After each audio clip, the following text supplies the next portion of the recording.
Cerita bermula dengan seorang ayah dari keluarga kulit hitam menjelaskan pada putrinya yang bernama Ster mengenai hidup mereka sebagai kaum kulit hitam. Ayahnya berkata jika ada polisi yang menghampirinya, Ster harus mengangkat tangan dan jangan bergerak. Walaupun perutnya sakit, ia harus menahannya, atau ia akan menghadapi resiko yang membahayakan nyawanya. Tapi, saat itu Ster masih berusia 9 tahun. Meskipun ia mendengarnya sebanyak 800 kali, ia tak memahami kenyataan itu. Demi menjaga keamanan anak-anaknya, ibunya bersikeras menyekolahkan anaknya ke sekolah kaum kulit putih. Ia berharap anaknya aman dari kekacauan ataupun diskriminasi. Tak disangka, saat Ster berusia 16 tahun, terjadi masalah besar padanya. Pada malam hari, Ster dan temannya Halil diberhentikan polisi. Ster pun langsung menaruh tangannya di laci mobil dan menyuruh Halil menirukannya. Halil sedikit meremehkan, tapi ia tetap melakukannya. Polisi kulit putih datang dan meminta SIM Halil. Halil pun membuka jendela mobil dan bertanya pada polisi apa kesalahannya. Polisi berkata, ia tak menyalakan lampu sein. Halil pun diminta keluar dari mobil untuk diperiksa. Tapi Halil dengan gayanya itu membuat polisi marah dan meminta ia keluar sekali lagi. Halil berkata bahwa polisi itu tak punya hak untuk itu semua. Ster menyuruh Halil untuk menurutinya dan berhenti bicara.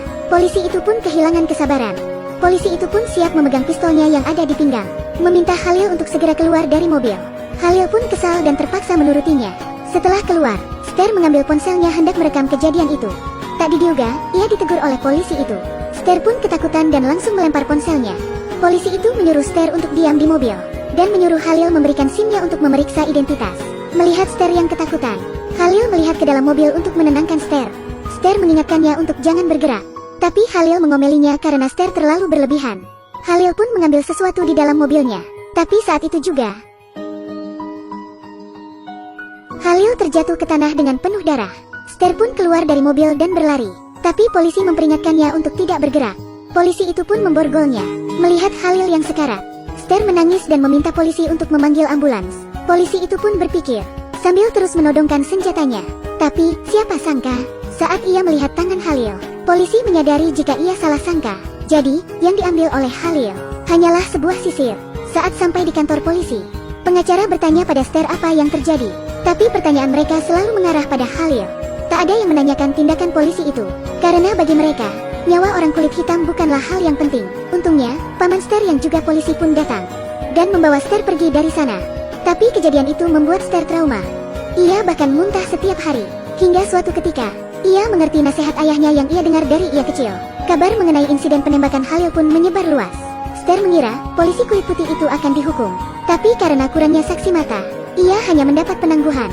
Pamannya ingin Ster bersaksi di pengadilan, tapi ibunya tak ingin ia terlibat di dalamnya.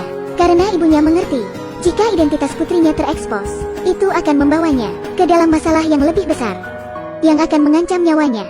Kemudian, hal yang paling ia takutkan terjadi. Halil ternyata berhubungan dengan King, seorang pengedar narkoba. Ster yang menyaksikan dengan matanya sendiri. Saat itu, karena mereka tak menyalakan lampu sein, mereka pun diberhentikan oleh polisi. Kemudian, Halil hanya mengambil sebuah sisir. Polisi itu telah salah paham dan menyangka Halil mengambil senjata, yang membuat kemarahan orang kulit hitam. Lalu, peti Halil pun dibawa keluar gereja. Orang-orang berkerumun di luar. Mereka meneriakkan slogan, meminta keadilan, agar polisi itu dihukum. Mobil jenazah pun meninggalkan tempat itu. Orang-orang itu mengikutinya. Hal itu membuat polisi khawatir. Lalu kantor polisi pun mengirim sejumlah polisi untuk berjaga. Tapi keadaan semakin memburuk. Ster melihat berita di televisi. Ia bingung harus berbuat apa.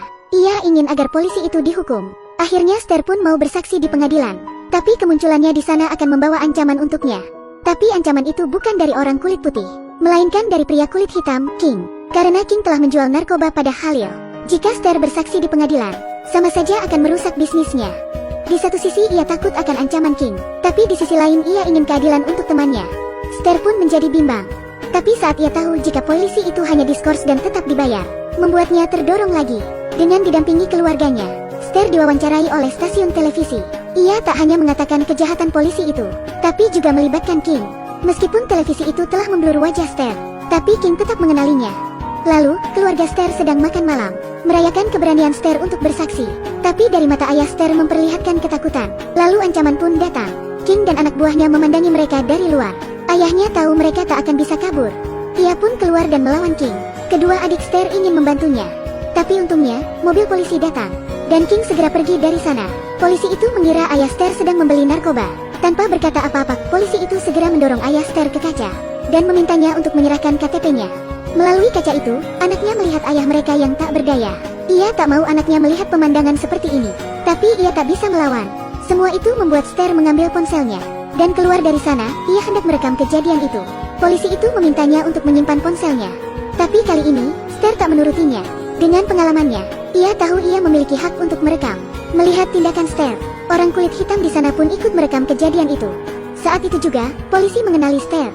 Ia adalah orang yang bersaksi di televisi. Mereka pun tak ingin macam-macam dan pergi dari sana. Ster meminta maaf pada ayahnya saat mereka tiba di rumah. Ia berkata seharusnya ia tak mengikuti wawancara di televisi. Tapi ayahnya meyakinkan anak-anaknya untuk tetap pada pendiriannya, untuk mengatakan yang sebenarnya. Kau dan adik-adikmu, juga ibumu, adalah alasanku untuk hidup dan meninggalkan King. Aku memberi kalian kekuatan melalui nama-nama kalian. Seven berarti sempurna, Ster berarti cahaya, dan Sekani yang berarti perdamaian. Gunakan itu dengan baik. Setelah itu, keluarganya pun merasa lebih tenang. Tapi kemudian, King muncul lagi di rumah mereka. Ayah Ster bersiap dengan pistolnya dan mengejar King. Tapi King sudah pergi. Akhirnya ayah Ster, Maverick harus mengungsikan keluarganya ke tempat paman mereka. Tapi ia kembali ke rumah dan akan menghadapi King. Esoknya, Ster hadir di persidangan. Tapi ia hanya sebentar di sana. Ia pun pulang dan bertanya pada pamannya yang juga seorang polisi. Mengapa harus berakhir seperti ini? Apakah kesalahan Halil sangat berat? Pamannya pun berkata, karena kepolisian tak mau mengakui jika polisi itu telah melakukan kejahatan. Itu semua hanya dianggap kelalaian saat bertugas. Pamannya berkata sesuai dengan apa yang ia tahu. Polisi memiliki banyak alasan saat memberhentikan sebuah mobil. Misalnya, jika itu adalah mobil hasil mencuri, atau jika ada senjata atau narkoba di dalam mobil, atau juga jika ia macam-macam dengan wanita di dalam mobil. Jika pengendara itu tak mau bekerja sama, atau ia menggunakan senjata, polisi pasti akan menodongkan pistolnya. Mendengar perkataan pamannya itu, Ster bertanya, bagaimana jika orang kulit putih yang melakukan kesalahan? Pamannya terdiam sesaat dan berkata, polisi akan menyuruhnya mengangkat tangan. Jawaban pamannya itu membuatnya kecewa. Tapi bukan hanya Ster yang kecewa. Semua orang kulit hitam sangat kecewa saat mendengar berita. Mereka seperti diperlakukan tidak adil. Mereka pun berdemo. Di sisi lain, King sedang berusaha menutupi kejahatannya. Ia menyelinap ke rumah dan menghajar Seven, adik Ster. Melihat adiknya yang babak belur, Ster memutuskan untuk ikut berdemo. Tapi polisi segera menghalangi mereka semua. Tapi kali ini mereka melawan dan memilih untuk mempertahankan martabat mereka. Ster mengenakan kaos yang terdapat wajah Halil di situ, membawa pengeras suara, dan berdiri di atas mobil. Kini ia berani untuk melawan. Namaku adalah Ster. Aku adalah orang yang ada di mobil bersama Halil. Kita semua adalah saksi atas ketidakadilan ini. Kami tak akan berhenti untuk menuntut keadilan. Perkataan Ster itu membakar semangat orang kulit hitam di sana. Tapi semua itu juga membuat polisi marah. Polisi pun menyiram gas air mata pada mereka. Ster pun melompat dari mobil. Ia pun mengambil gas air mata itu dan melemparnya balik. Kerusuhan pun terjadi. Polisi mulai menangkap mereka. Ster dan adiknya pun segera kabur dari sana. Dengan bantuan orang-orang di sana, mereka berhasil sampai di toko Maverick. Mereka mengira mereka sudah aman. Lalu api pun mulai membakar tempat itu. Kedua saudara itu tak bisa bernafas. Untungnya, ayahnya segera datang bersama orang-orang di sana, membuka pintu dan segera menyelamatkan mereka. Tapi saat itu, King sudah menuju ke sana. Aku adalah seorang ayah yang tak membiarkan keluargaku terluka. Saat itu juga, Maverick berjalan sambil mencari pistol di belakangnya. Tapi saat ia mencari-cari, ia tak menemukan pistol itu. Tiba-tiba, jangan macam-macam dengan ayahku. Pemandangan itu membuat semua orang terkejut. Ia hanya seorang anak kecil. Lalu, Maverick menenangkan anaknya dengan merentangkan tangannya. Polisi pun datang ke sana saat itu. Mereka melihat anak kecil yang memegang pistol, dan langsung mengarahkan pistol mereka pada anak itu. Anak itu pun menangis. Ster yang melihat itu pun segera bertindak, melindungi adiknya. Sangat tidak masuk akal ketika polisi berprasangka pada anak kecil. Sungguh itu semua adalah ketidakadilan. Ster pun mengangkat tangannya dan berdiri di depan adiknya, Sekani. Ia tak mau tragedi temannya terjadi lagi. Akhirnya, Sekani menurunkan pistolnya. Polisi pun melakukan hal yang sama. Dan cerita selesai. Menyaksikan cerita dalam film itu membuat kita sadar, para kaum minoritas seringkali menghadapi diskriminasi. Maka dari itu kita harus menerima satu sama lain dan hidup dalam damai. Baiklah, jangan lupa tekan like dan follow.